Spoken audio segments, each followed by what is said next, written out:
Salut tout le monde, on se retrouve aujourd'hui dans une nouvelle vidéo et ça va être mes favoris du mois de juillet. Je suis habituée à faire des favoris d'été, mais là voilà, j'ai pas envie de vous faire une longue vidéo en septembre avec tous les favoris de l'été qui auront aucun sens. Je préfère le faire au fur et à mesure cette année. Et je vous informe qu'il y aura des vidéos chaque semaine pour tout le mois d'août pendant cet été. Voilà, parce que c'est pas le cas sur toutes les chaînes apparemment. Et voilà, c'est une différence de mood. Moi je suis en vacances donc j'ai le temps de filmer, alors que les youtubeurs dont c'est le métier, ben eux ils sont en mode on aimerait bien prendre des vacances donc on les prend. Voilà, chacun son mood. Donc je vais commencer sans plus tarder avec mes favoris. Alors mon favori du mois de juillet, c'est d'abord savoir que j'ai validé mon année. Voilà, c'était un long parcours du combattant, je vous ai jamais vraiment trop parlé de mes études malgré les vidéos back to school, et peut-être un jour j'en prendrai le temps, j'ai une idée de série de vidéos qui va arriver à la rentrée. Mais voilà, j'ai mon année, j'ai été très heureuse et en même temps surprise parce que j'y croyais pas. Voilà, toujours cet éternel syndrome de l'imposteur, cet éternel syndrome de je n'ai pas assez confiance en moi et je pense que je n'y arriverai jamais. Voilà, alors que c'est faux, mais voilà. Autre favori qui date un petit peu, mais je crois que je vous en avais pas parlé, c'est une série qui s'appelle Russian Doll, qui est sur Netflix et qui est vraiment trop géniale. C'est un truc de pas vraiment de voyage dans le temps, c'est vraiment un truc de... C'est une nana qui est juste trop cool comme actrice en plus, qui joue trop bien et qui a vraiment une particularité, vraiment elle a sa personnalité et tout dans la série, c'est juste dingue, j'aime trop. Et en fait, on la retrouve dès le départ dans une salle de bain, elle est dans une soirée, sa soirée d'anniversaire. Au fil de la soirée, quoi qu'il arrive, elle peut essayer plein de choses, elle finit toujours par mourir.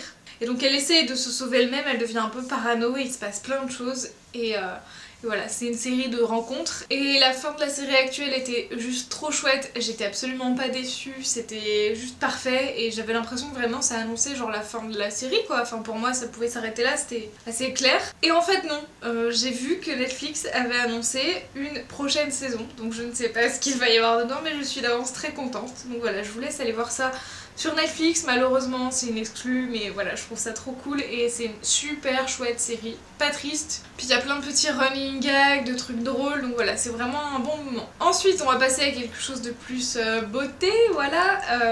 C'est premièrement des ombres à paupières, je vous en ai déjà parlé il me semble. C'est des ombres à paupières de Chiquiko et qui sont vraiment juste trop chouettes. J'en ai deux et voilà, c'est une super collecte qui je pense est permanente, et c'est Magnetic Impact Eyeshadow. J'ai la teinte numéro 2 qui est un beige clair et la teinte numéro 5 qui est un doré. C'est juste ouf, et la première fois que je les ai portés, j'ai eu plein de compliments sur mon maquillage, donc vraiment ils sont trop chouettes. Voilà, le packaging est sympa, c'est magnétique, on peut les enlever du packaging et les mettre dans une palette plus grande si on en a une. Voilà, je les trouve très bien, ils sont un peu chers au départ, moi je les ai eu en promo en solde, donc voilà, c'est tout bénef. Ensuite, autre favori, je n'ai pas eu le choix, ça y est, j'ai changé d'agenda, je ne pensais jamais y arriver. Voilà, donc voici mon mini Happy Planner. C'est nouveau pour moi, hein, clairement le Happy Planner c'était un concept que j'avais du mal à appréhender dans le sens où je trouvais ça peut-être un peu fragile. Il n'y avait pas une grosse couverture et surtout ce genre d'anneau là, je trouvais ça moins pratique pour enlever des pages, les remettre, et je trouvais ça moins amovible. Et ça l'est, définitivement ça l'est. Simplement j'ai essayé d'enlever des pages pour pouvoir les photocopier avant, enfin du moins les scanner avant d'utiliser mon planeur, pour pouvoir y réutiliser, y réimprimer sur d'autres formats ensuite.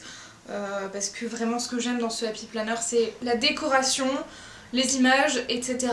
Et donc voilà, je trouvais ça vraiment chouette, j'avais envie de les garder donc j'ai préféré y scanner pour y réimprimer ensuite moi si je veux, pour y mettre dans un planeur plus classique en format A5.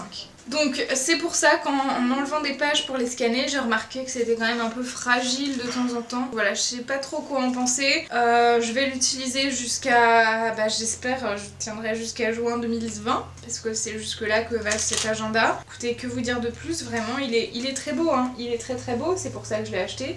Il était en promotion à 15 € sur le site de Craftelier. Et ça c'est ma page préférée. Le mois de février est juste extraordinaire. Je le trouve archi beau. Et voilà, c'est très chouette. La vue mensuelle comme ceci, on a les petites vues semainières. Dans l'idée, dans le skin, dans la décoration, c'est tout ce que j'aime. Après c'est juste mon problème, une question de format pour moi. Donc je vais tester. Pour le moment j'aime beaucoup. J'ai fait mon mois de juillet, mon mois d'août. et on verra bien si sur le long terme ça reste viable pour moi ou pas. Ensuite, un truc qui m'est revenu très récemment, j'étais comme une dingue en me disant ah je sais plus comment ça s'appelle et tout, donc j'ai cherché sur Google. C'est une page web qui est un favori. Alors vous vous dites quoi, c'est quoi le délire en fait? C'est un dessinateur animateur. C'est un animateur, il fait de l'animation, il n'est pas animateur télé ou je ne sais quoi. Et il a une page sur son blog qui est assez ancienne, ça n'a rien de nouveau entièrement. Mais j'aime trop, à chaque fois j'aime trop, en fait vous avez plein de petites choses et vous pouvez cliquer dessus et ça fait des choses particulières, des bruits, des références, il y a plein de trucs et je trouve ça formidable, donc voilà. Ensuite, mon favori de juillet, c'était également la pluie. Alors il pleut très rarement, mais quand il pleut beaucoup et c'est une joie immense parce que vraiment s'il y a une saison que je n'aime pas, c'est l'été. Parce que déjà d'un point de vue mode je sais pas comment m'habiller, j'aime pas trop les shorts, j'aime pas mes cuisses, j'aime pas les montrer, il fait chaud, le frottement pour mettre un collant c'est chiant, bref il y a plein de choses qui font que j'aime pas l'été. Niveau mode ça m'inspire pas du tout, contrairement à l'automne, l'hiver où on peut empiler des couches, mettre des trucs et tout, enfin bref. L'été c'est pas ma came, la pluie c'est la vie, voilà j'aime la pluie, j'ai toujours aimé ça, j'aime l'odeur d'humidité, j'aime le bruit, tout ça, moi ça me détend, voilà ça me relaxe, donc c'est un favori, même si c'est rare ce mois-ci, quand il pleut je l'apprécie d'autant plus. Et ensuite on va déjà passer à mon dernier favori de ce mois. Et il n'y a pas tant de choses que ça qui a été formidable puisque j'ai beaucoup travaillé, enfin, non pas vraiment mais j'ai beaucoup pris soin de moi, je me suis reposée. J'ai aussi beaucoup pris du temps pour réfléchir à ce que je faisais l'année prochaine, à candidater dans des endroits etc. Donc à finir mon rapport de stage, des lettres de motivation etc. Donc ça m'a pris du temps, donc il n'y a pas beaucoup de favoris mais le dernier ça a été un peu mon îlot de bonheur et de calme. C'est un jeu vidéo qui s'appelle Train Valley. Alors j'avais joué au 1 et là ils ont sorti un 2 qui est beaucoup plus développé, qui a un peu rien à voir et j'aime beaucoup le 2, vraiment il y a plein de choses à faire et il n'y a pas que le jeu en lui-même. Quand on a fini les niveaux du jeu, même au max avec toutes les étoiles et tout, et bien vous avez quand même la possibilité d'aller dans le workshop et les gens qui jouent au jeu peuvent créer des niveaux et voilà je trouve ça trop cool et nous-mêmes on peut en faire, donc voilà c'est un jeu un peu à un potentiel infini que je trouve formidable. J'aime beaucoup ce jeu, dans le concept ça s'appelle Train Valley puisque vous avez des trains et en fait vous avez des stations, vous devez relier les stations avec vos petites rails et faire en sorte que vous avez des objectifs dans des stations de main d'œuvre. On vous demande de créer plusieurs choses et vous devez acheminer des trains à ces choses pour les créer et ensuite prendre ces choses et les réacheminer au point de départ. Voilà, pour valider un niveau, vous avez des objectifs à remplir. Des fois ça va être ne pas détruire de voies, ne pas avoir d'accident, plein de choses différentes et variées, je trouve ça trop cool. Et en plus de ça, vous avez un temps imparti et voilà, vous perdez des étoiles selon si vous réussissez dans les temps ou pas. Donc voilà, c'est vraiment un jeu cool, j'adore les jeux de gestion en fait. C'est un truc qui est récurrent chez moi, j'aime bien gérer des petits trains, des trucs, voilà. Je vous conseille ce jeu, il est si chouette. Plus des fois, souvent il y a des promos Steam donc ça peut valoir le coup d'attendre. Je vous conseille de le mettre dans votre wishlist et de voir si ça vous dit ou pas. Et voilà, c'est tout pour cette vidéo favori. J'espère que ça vous aura plu et que je n'aurai pas été trop longue. N'hésitez pas à me dire ce que vous aimez vous dans les commentaires et je vous souhaite un excellent été. Le mois d'août va être formidable, j'ai si hâte, je pars en vacances dans 9 jours et ça va être un truc de ouf. Donc je vais essayer de vlogger un maximum, même si je me connais, je sens que je vais être embarquée dans le truc, je vais pas filmer, je vais vivre des trucs trop chouettes et voilà. Éternellement ma vie, voilà. Pour vous faire un petit teasing, en gros, je pars au parc Astérix, ensuite je pars en Belgique. Alors, comment vous dire ? La Belgique, quand on a proposé l'idée avec mes parents, qu'on s'est dit brainstorming, où est-ce qu'on part quoi. Moi au départ j'étais chaude pour la Bretagne. Mon père aussi, sauf que ma mère n'aime pas spécialement la Bretagne, elle en garde un mauvais souvenir, voilà il fait moche, elle aime pas trop, bref.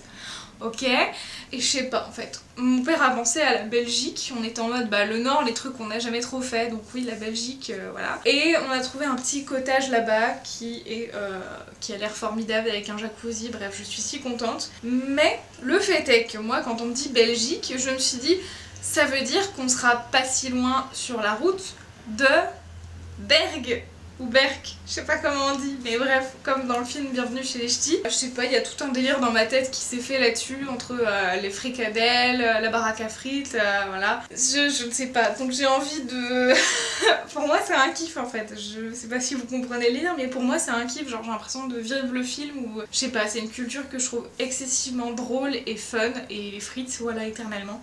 Et du coup sur les côtes de Belgique, on va manger plein de moules frites, et c'est toute ma vie. Donc voilà, ça je suis très contente. Et sur le retour après ça, plus, non j'oublie un détail, c'est que récemment, juste avant là, de partir il y a 2 jours, on s'est rendu compte qu'il y avait un autre parc d'attractions en Belgique qui n'était qu'à 30 minutes en voiture de notre gîte.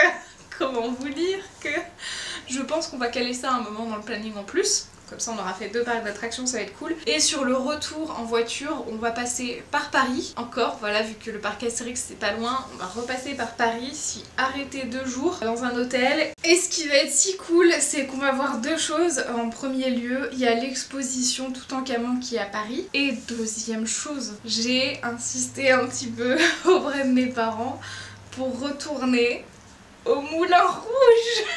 Voilà. C'est toute ma vie, cet endroit c'est mon meilleur souvenir jusqu'à présent. Je sais pas, je saurais pas vous expliquer, j'en avais déjà parlé l'an dernier, parce que j'y suis allée en décembre, juste après Noël, c'était le 25, c'était magique. Bref, voilà, donc j'y retourne, je suis très contente et je vous en reparlerai très certainement dans les favoris d'août et à la rentrée, puisque mon mec, quand il a su que je repartais au Moulin Rouge, il m'a dit « Encore? Mais la dernière fois tu nous en as parlé pendant 4 mois !» Et c'est vrai. Et voilà, donc on est bientôt parti pour 4 mois de nouveau à regarder le spectacle en DVD, à réécouter les chansons, à en penser 20 000 choses, voilà, bref. Je vous quitte sur ces bonnes paroles, prenez soin de vous, ciao ciao.